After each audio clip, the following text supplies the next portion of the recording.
Estos días ha habido una situación bastante preocupante por el hecho de que el gobierno ha acordado con las instituciones del oriente de Bolivia aumentar la frontera agrícola para la siembra de diferentes especies transgénicas en la intención de generar biocombustibles. La gente que está vinculada al tema del medio ambiente se ha preocupado muchísimo porque esto implica una serie de impactos, entre los cuales quizá el más importante es el tema de la deforestación. Se va a deforestar 420.000 hectáreas entre lo que es la siembra para la caña, para la soya, y ahora que han puesto el sorgo seguramente va a llegar a los 500.000 hectáreas de deforestación. Lo de malo es que esta deforestación es en la Amazonía, el sitio donde se genera el agua para todo el occidente de Bolivia. Les voy a mostrar un planito, un mapa, donde se ve que la Amazonía boliviana hasta el 2004 tenía un índice de deforestación bastante grande. Y además había una parte de la Amazonía que no tiene bosque, que es la parte inundable del Beni. Entonces, con esto, realmente nuestra Amazonía es la peor conservada. Se está esperando, hipotéticamente, que esta va a ser la imagen de la Amazonía boliviana, donde prácticamente van a quedar unos espacios muy pequeños de bosque, y la posibilidad de generar agua, porque los bosques, todos sabemos que condensan el agua que viene desde el Atlántico y la llevan por los vientos hacia occidente, no va a ocurrir. Esta imagen es interesante, como por ejemplo Cochabamba se nutre de los bosques del oriente, las lluvias llegan desde allá, Misicún y todo eso, esa agua que llega desde la Amazonía.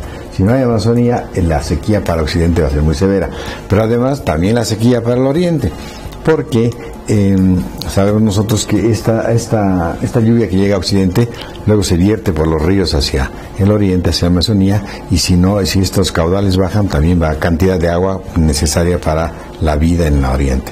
Ahora, esto es interesante porque se confirma cuando los agroindustriales de Santa Cruz han convencido a los pequeños productores para que pidan que se siembre soya transgénica que es resistente a la sequía. Esto quiere decir que ellos saben que van a generar sequía. Por lo tanto, están adelantándose a un hecho gravísimo que es deforestar la Amazonía, generar sequía para ellos y generar sequía para el occidente. Claro, ellos pueden resolver su problema con préstamos, como se les ha ido prestando desde los fondos de las AFPs, para que resuelvan su problema con créditos, pero ellos ya anticipadamente saben de que la sequía es una consecuencia natural de la siembra de transgénicos. La cantidad de hectáreas que se han sembrado en Bolivia ha crecido drásticamente a partir de que los cultivos transgénicos, pero además, y aquí viene la segunda parte, se han incrementado en grandes cantidades el uso de agrotóxicos por hectárea o por tonelada que se haya producido, pero el rendimiento, esto lo muestra muy claramente, no ha variado. Se sigue siendo el mismo rendimiento, transgénicos o no transgénicos. Lo único que se hace es utilizar más agroquímicos. ¿Y por qué usan transgénicos los cultivadores de Oriente? Particularmente la soya, porque con esto se ahorran la mano de obra del deshiervado, porque la soya transgénica es resistente a un herbicida, entonces pueden aplicar este herbicida llamado glifosato, destruir todas las plantas que hay alrededor, y lo único que no se muere es la soya. Entonces vemos de que este rendimiento, que no ha variado, ha incrementado la cantidad de soya, pero para que incremente la cantidad de soya han tenido que aumentar las hectáreas. Entonces estamos ya en 3 millones de hectáreas y están queriendo entre el gobierno y los soyeros aumentar hasta 11 millones de hectáreas, con lo cual prácticamente nuestra Amazonía estaría eliminada.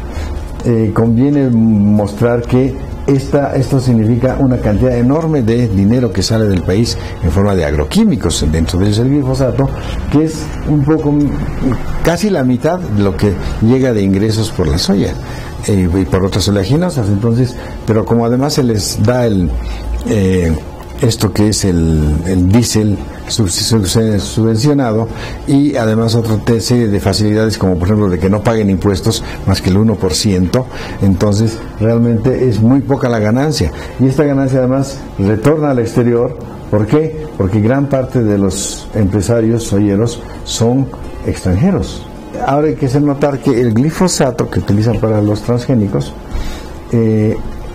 cada vez tiene menos digamos, impacto para lo que está siendo utilizado, porque las hierbas cada vez son más resistentes.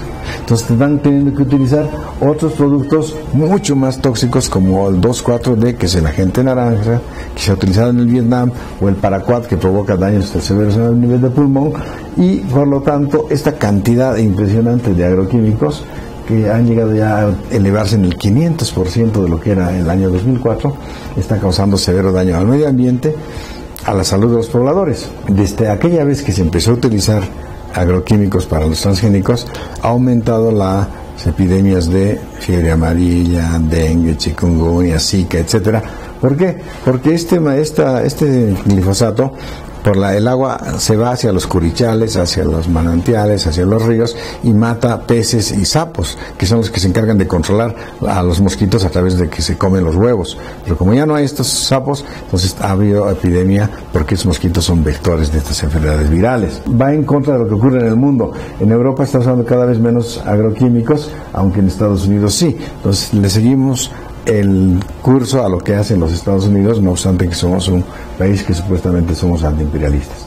Ahora, en el tema de para qué sirve el glifosato y sus impactos, hay gente que dice que, sobre todo los encargados de la importación, como los de IPSE, dicen que el glifosato es completamente inocuo, pero hay muchísimos estudios, voy a mostrarlo aquí, voy a adelantar un poco, para ver que hay enormes riesgos con el glifosato, tanto para los que siembran como para los que los consumen. Lo han estado negando permanentemente, no obstante cientos y cientos de investigaciones que dicen que es tóxico. Pero la más interesante es una última, después de demostrar de que el Monsanto, que es productora de esto, ha hecho una cantidad enorme de fraudes que están reportados en la literatura, que les estoy mostrando, pero por el tiempo no puedo ver el detalle. Sin embargo, por ejemplo, pagan multas de $600,000 por no reportar tóxicos, han encarcelado a sus laboratorios, en fraude científico, en publicidad engañosa, también se ha visto de que cajonea estudios que no son de ellos, y una cantidad de cosas, pero y además hay daño hepatorrenal que no quieren reconocerlo.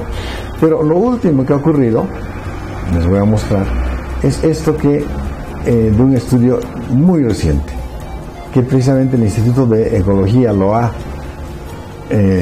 mostrado y ha pedido con cargo eso de que el Estado vea otra vez sus políticas. Han hecho un metaanálisis, que es estudiar todas las mejores publicaciones a nivel internacional para ver si precisamente esto efectivamente es una causa de riesgo ante la población.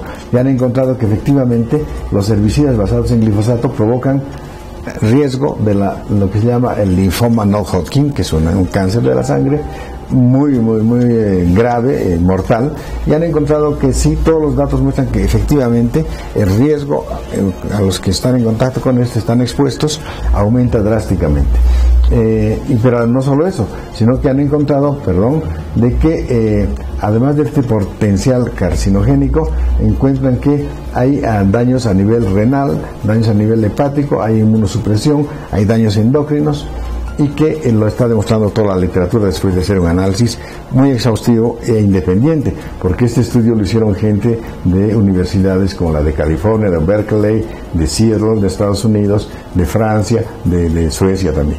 Entonces ya está demostrado que esto es así, ya no pueden decir que no hay daño. Y además se ha visto en Estados Unidos que en la medida que han ido aumentando el consumo de alimentos cargados de glifosato, los transgénicos, ha aumentado la cantidad de autismo, que en la misma forma ha aumentado, vamos a ver otras figuras, el daño hepatorrenal, ha aumentado daños diversos de enfermedades como la diabetes, en la medida que se ha ido consumiendo esto. Entonces ya ha llegado la hora en decir basta de glifosato. A nivel mundial se está pidiendo la restricción total, pero en Bolivia el gobierno acaba de autorizar que se utilice más glifosato, no obstante que el presidente dijo hace una semana en Viena que no iba a emplear el glifosato para la coca, pero lo está haciendo así para los alimentos. Entonces esto es completamente grave, y hay que pensar, y bueno, regreso a las imágenes de antes, que están queriendo también sembrar maíz transgénico. No obstante que esto está totalmente prohibido, porque Bolivia es un centro de origen y de diversificación. Hay 9 leyes que lo prohíben, pero igual están brincando sobre ella. Tenemos nosotros una diversidad enorme de maíz, que se va a echar a perder toda esa diversidad genética porque se empieza a sembrar solo uno cuando se hace un transgénico. Entonces, nosotros tenemos la mayor cantidad de variedades de maíz a nivel mundial, más que México y Perú. Hay una serie de estadísticas, aquí están, que demuestran eso. Pero además, hay que recordar que el maíz tiene un problema adicional. Este maíz transgénico no solamente es resistente al glifosato y por tanto le echan glifosato, sino que además tiene una toxina de un mosquito, de un virus para matar a los mosquitos. Esa toxina efectivamente mata a los mosquitos y ya no se acercan al maíz, lo protege, pero cuando uno se come esa toxina sí le hace daño. Hay estudios que muestran en las madres que han provocado abortos y que hay trastornos también a nivel de encefálico, neurológico. Entonces todo eso está en estudio y ese riesgo no tenemos que asumir para nuestra población, pero el gobierno parece que no está enterado de esto y su gente parece que no ve esto, nada más ve el tema de los ingresos y el dinero seguramente y en mejorar la condición de los empresarios, porque tampoco el Estado se beneficia mucho de esto. Y no ven ni el daño en cáncer, ni el daño en otras personas por el maíz, ni la pérdida de diversidad genética, ni la pérdida de bosque con el trastorno del tema del agua. Entonces todo está conjugando para que la gente reflexione y exija al gobierno que tome medidas de acuerdo a la ley, de acuerdo a la Constitución, de acuerdo a las normas que prohíben el uso de transgénicos, sobre todo en las variedades de origen como el maíz, y que la población empiece a despertar y a tomar recaudos, porque la cosa viene muy seria, sobre todo con el tema del agua.